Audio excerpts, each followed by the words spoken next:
नमस्कार दोस्तों, अभी तक के वीडियो में हम लोगों ने भारत में यूरोपीय व्यापारिक कंपनियों के आगमन से संबंधित विषयों पर चर्चा किया था, जिसमें हम लोगों ने देखा था कि किस प्रकार से यूरोप के अलग अलग देशों से व्यापारिक कंपनियां भारत में व्यापार करने के उद्देश्य से आती है,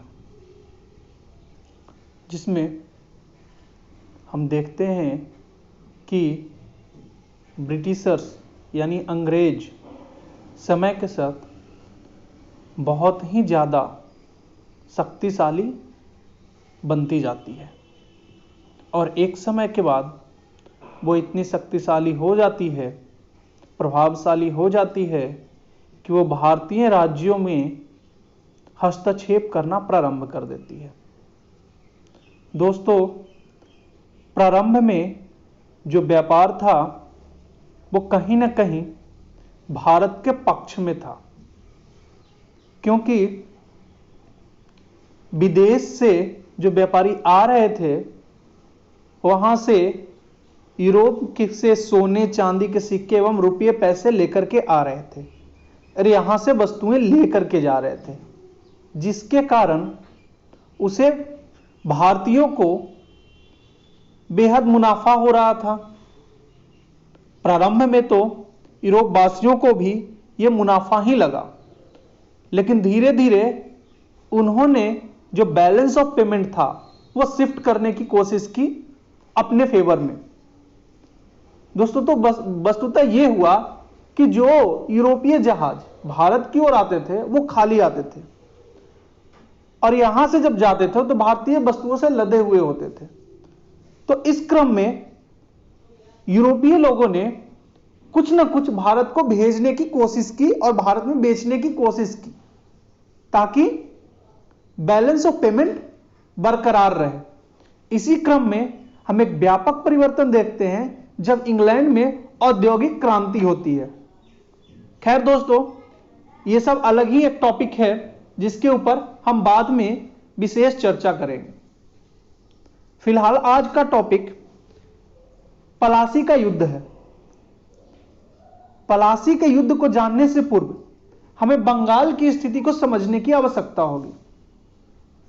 जैसा कि लास्ट वीडियो में मैंने बताया था कि 1717 ईस्वी में फर्रुखसियार, मुगल शासक फर्रुखसियार के द्वारा एक शाही फरमान जारी किया गया था जो कंपनी के फेवर में था, ईस्ट इंडिया कंपनी के फेवर में था, जो कहीं ना कहीं उन्हें बंगाल, बंबई और मद्रास में बिना कोई कस्टम ड्यूटी चुकाए व्यापार करने की अनुमति देती थी।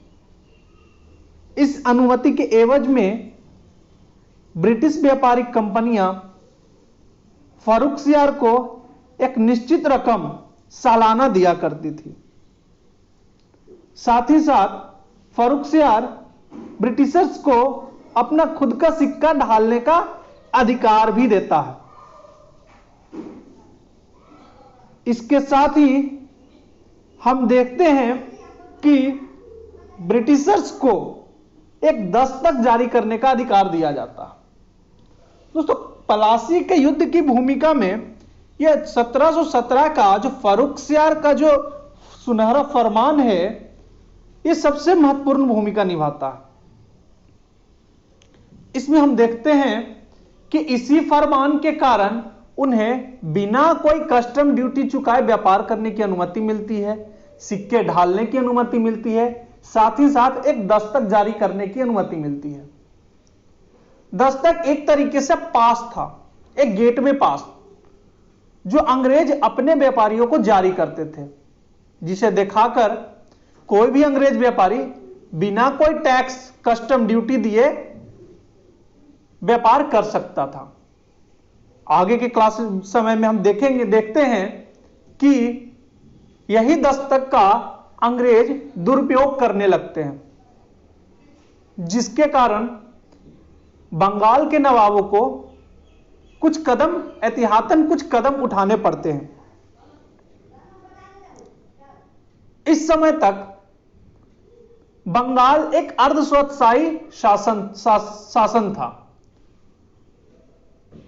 धीरे धीरे जब मुगल सत्ता कमजोर पड़ती है, तब बंगाल के जो नवाब थे उनकी शक्तियां मजबूत होने लगती है, जिसमें हम धीरे धीरे देखते हैं कि मुर्शिद कुली अली खां के बाद अलीवर्दी खां, फिर सिराजुद्दौला बंगाल का नवाब बनता है।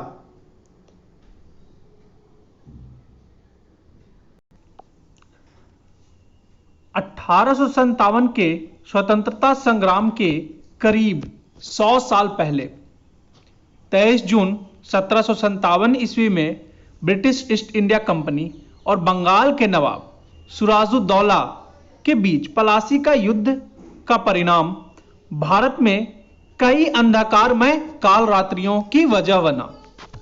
दोस्तों, हम आपको बता दें कि पलासी का युद्ध ने एक निर्णायक भूमिका अदा कर दी कि भारत में मुगल साम्राज्य के उत्तराधिकारी के रूप में ब्रिटिशर्स एक मजबूत दावेदार के रूप में उभरे, और इसी युद्ध के बाद भारत लगभग 100 से 200 सालों तक गुलामी के अंधकार में काल रात्रि में चला गया।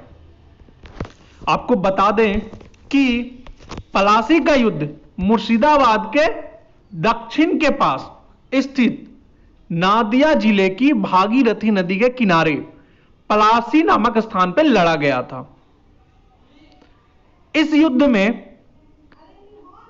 अंग्रेजों को परास्त करने के लिए भले ही बंगाल के नवाब सिराजुद्दौला ने एड़ी चोटी का जोर लगा दिया था, लेकिन इस युद्ध में बिना लड़े ही अंग्रेजों की तरफ से लड़ रहे रॉबर्ट क्लाइव की जीत पहले से ही तय थी, क्योंकि इस युद्ध में बंगाल के नवाब के सेनापति रहे मीर जाफर ने उनके साथ गद्दारी की और अंग्रेजों के साथ मिलकर सबसे पहले बंगाल के नवाब की सेना के सबसे शक्तिशाली और उनके करीबी मित्र मीर मदान को मौत के घाट उतार दिया, जिसके बाद सिराजुद्दौला की शक्ति कमजोर पड़ गई और उसे इस युद्ध में अंग्रेजों से परास्त होना पड़ा।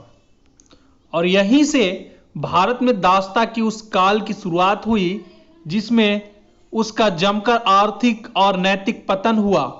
तो आइए जानते हैं पलासी के युद्ध के बारे में विस्तार से। पलासी के युद्ध का महत्व इसलिए है क्योंकि इस युद्ध ने भारत में तमाम भारत के ऐतिहासिक घटनाओं को जन्म दिया। दरअसल 17वीं 18वीं शताब्दी में भारत में व्यापार करने के मकसद से आई यूरोपियन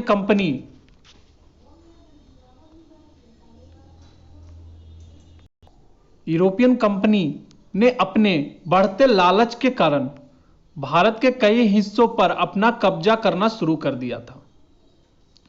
यही वह दौर था जब कई सालों तक भारत में राज करने वाले मुगल सम्राट औरंगजेब के क्रूर और हिंसक बर्ताव के वजह से मुगल साम्राज्य की नींव भारत में कमजोर पड़ने लगी थी। दोस्तों, अभी तक जो समय था इसमें हम देखते हैं कि औरंगजेब की मृत्यु हो चुकी थी जब 1717 में फर्रुखसियार सुनहरा फरमान जारी करता है, और औरंगजेब की मृत्यु के साथ ही मुगल साम्राज्य का पतन भी प्रारंभ हो जाता है। ठीक है दोस्तों, औरंगजेब की क्रूर और हिंसक बर्ताव के वजह से मुगल साम्राज्य की नींव भारत में कमजोर पड़ने लगी थी, और इसकी मौत के बाद धीरे धीरे मुगल साम्राज्य का पतन हो गया, जिसका फायदा बिहार का नायब निजाम रह चुका अलीवर्दी खान ने उठाया और राजनीतिक चपलता से खुद को बंगाल का नवाब घोषित कर दिया। दोस्तों, जैसा कि हम लोग जानते हैं कि मुर्शिद अली खां के द्वारा बंगाल के स्वतंत्र राज्य की स्थापना की गई थी, लेकिन जब मुर्शिद कुली अली खां ने स्वतंत्रता की घोषणा की थी तो उस समय कुछ रिस्ट्रिक्शंस थे, कुछ कहीं ना कहीं पूर्ण रूप से स्वतंत्र राज्य बंगाल नहीं बना था, एक अर्धस्वतशाही राज्य बना था। लेकिन अलीवर्दी खां के शासन में वह पूर्ण रूप से स्वतंत्र राज्य घोषित कर दिया जाता है। वहीं अलीवर्दी खां की कोई अपनी संतान नहीं होने की वजह से अपनी मृत्यु से पहले अपने छोटी बेटी के बेटे सिराजुद्दौला को बंगाल के उत्तराधिकारी बनाने की घोषणा कर दी थी। अलीवर्दी खां ने का कोई उत्तराधिकारी नहीं था, उसका कोई बेटा नहीं था। उसकी जो सबसे छोटी पुत्री थी उसका एक बेटा था सिराजुद्दौला। उसी सिराजुद्दौला को अलीवर्दी खां अपना उत्तराधिकारी घोषित करता है, जिसके चलते उसकी मृत्यु के बाद सिराजुद्दौला बंगाल का नवाब बना। इस कारण अलीवर्दी खां की मृत्यु के बाद सिराजुद्दौला बंगाल का नवाब बनता है। वहीं इस दौरान बंगाल सबसे धनी और अमीर प्रांतों में गिना जाता था। अभी तक जब तक कि अलीवर्दी खां और सिराजुद्दौला जैसे नवाब बंगाल में शासन कर रहे थे, बंगाल देश के सबसे अमीर एवं संभ्रांत प्रांतों में गिना जा रहा था और British East India Company Bengal में अपना कब्जा करना चाहती थी। लेकिन सिराजुद्दौला इसके बिल्कुल खिलाफ थे। देखिए दोस्तों, British East India company Bharat में व्यापार करना चाहती थी और वह हर एक क्षेत्र में अपनी एक कंपनी स्टैब्लिश करना चाहती थी, अपनी एक फैक्ट्री स्टैब्लिश करना चाहती थी। इसी कड़ी में वो बंगाल की ओर भी आकर्षित होती है और बंगाल में भी वो कंपनी स्टैब्लिश करना चाहती है। आपको अगर याद होगा तो शाह शुजा के समय में भी तीन शहरों की जमींदारी दी जाती है, वहां पर इन्हें फैक्ट्री स्थापित करने की जिम्मेदारी दी जाती है। इस तरीके से धीरे धीरे वो बंगाल में अपने पैर पसारने लगते हैं। और जब सिराजुद्दौला नवाब बनता है, जो कि कम उम्र का शासक होता है, तब अंग्रेज चाहते हैं कि ज्यादा से ज्यादा उन्हें स्वायत्तता प्राप्त हो, जिसके चलते दोनों के बीच युद्ध की स्थिति उत्पन्न होती है। इसके कई और कारण निम्नलिखित हैं। दोस्तों, पलासी के युद्ध के कई कारण हैं। इन सभी कारणों की चर्चा हम अगले वीडियो में करेंगे।